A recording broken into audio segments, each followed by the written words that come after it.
औज़ुबिल्लाहि मिनश्शैतानिर्रजीम बिस्मिल्लाहिर्रहमानिर्रहीम। आज हम ज़री ज़मीन की रजिस्ट्री करवाने के मुकम्मल तरीकाकार के बारे में डिस्कस करेंगे कि ज़री ज़मीन पर कितना गवर्नमेंट के टैक्सेस अदा किए जाते हैं और ज़री ज़मीन को किन किन मरहाइल से गुजरकर उसकी रजिस्ट्री मुकम्मल होती है। हमारे पास जनाब मियां Mohammad Azhar Amjad advocate high court मौजूद हैं। उनसे हम डिस्कस करेंगे कि ज़री ज़मीन की रजिस्ट्री किस तरह करवाई जा सकती है।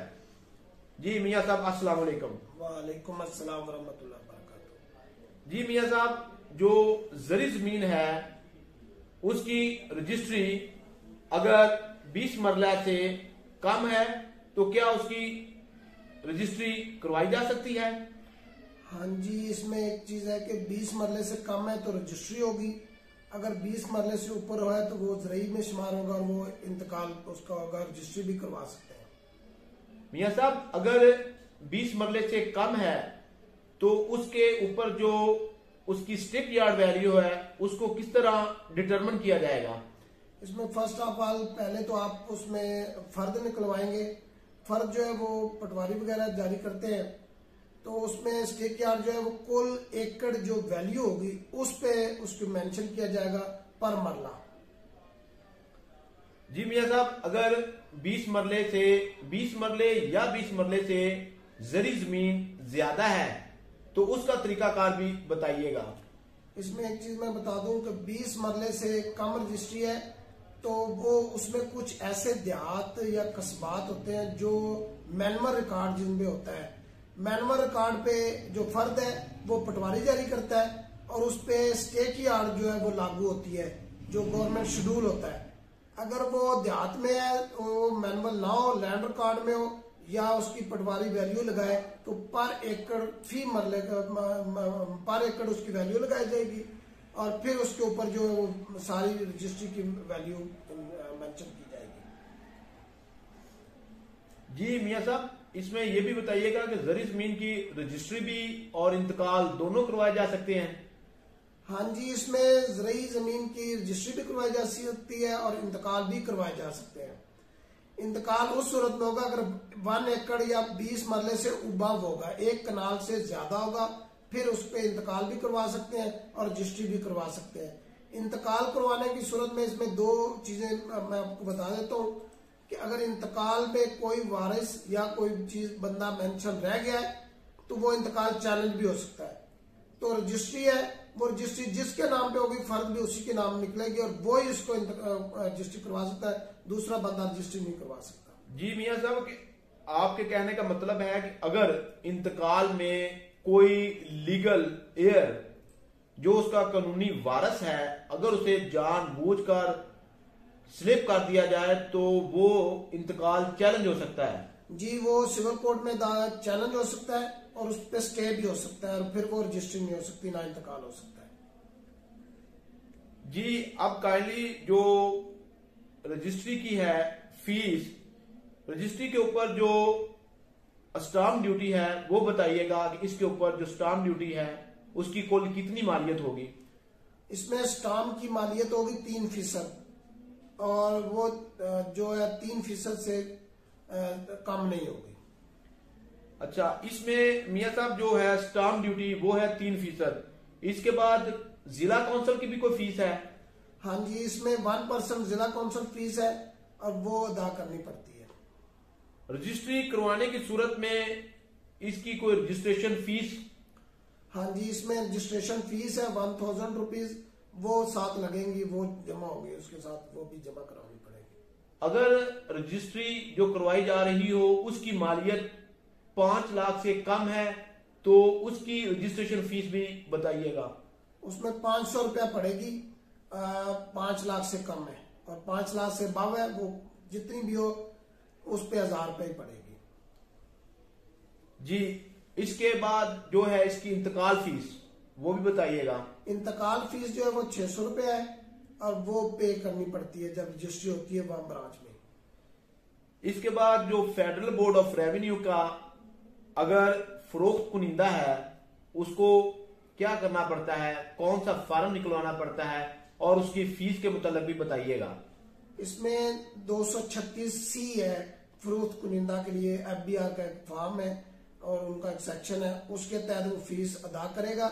अगर वो नॉन फाइलर है तो वो 4% अदा करेगा, अगर वो फाइलर है तो वो 2% उसके कुल वैल्यू पे रजिस्ट्री की मेंशन करेगा और उसमें उसको फीस पड़ेगी।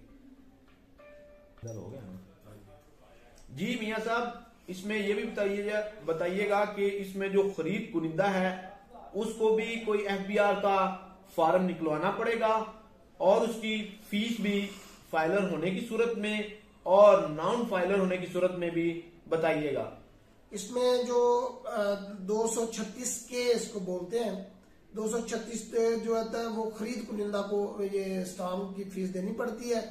वो फाइलर होने की सूरत में 2% है और नॉन फाइलर होने की सूरत में 7% है। वो फिर पे करेगा, वो FBR की वेबसाइट पे जाके वहां से फॉर्म निकलवा के वो उसको जमा करवाने होते हैं। इसमें भी जो शहरी प्रॉपर्टी पर रजिस्ट्री करवाई जाती है, बाकी इसमें जो प्रोसीजर है वो सेम है, वो भी काइंडली डिफाइन करिएगा। जी बिल्कुल सेम है, सिर्फ इसमें स्टाम्प की फीस जो है वो ज्यादा है, वो 3% है और जो शहरी प्रॉपर्टी है, अर्बन एरिया है, उसकी 1% है। तो ये फर्क है, बकाया चीजें उसी तरह सेम होंगी जिस तरह वो वैल्यू बताई गई थी। इसमें फीसें जिला कौंसिल की फीस, स्टाम्प ड्यूटी, FBR के टैक्सेस, खरीद कुनिंदा और फरोख्त कुनिंदा मुकम्मल करने के बाद जो इसके बयान होंगे उसके मुताबिक भी बताइएगा कि वो सब रजिस्ट्रार के पास होंगे या तहसीलदार के पास होंगे।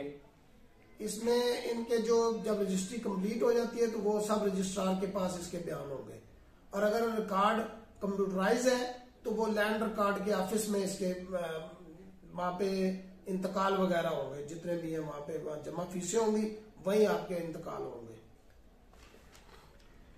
जी इसमें जो फर्स्ट ऑफ ऑल जरी जमीन का इंतकाल करवाने के लिए जो स्टाम्प ड्यूटी होगी वो 3%, यस, जिला कौंसिल के लिए 1%, FBR में अगर वो फाइलर है फरोख्त कुनिंदा तो 2% और नॉन फाइलर होने की सूरत में 4%, यस,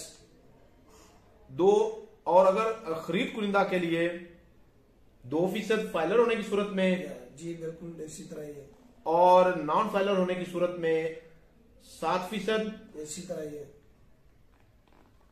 अब अगर रिकॉर्ड मैनुअल होगा तो उसके लिए जो इंतकाल करवाना होगा उसका तरीकाकार कि जो खरीद कुनिंदा है और फरोख्त कुनिंदा है वो अपने मुतलका पटवारी के पास जाएंगे, उनके हमरा 2 मुतलका गांव के कौंसिल के पत्तीदार मौजूद होंगे और उनके साथ नंबरदार भी मौजूद होगा।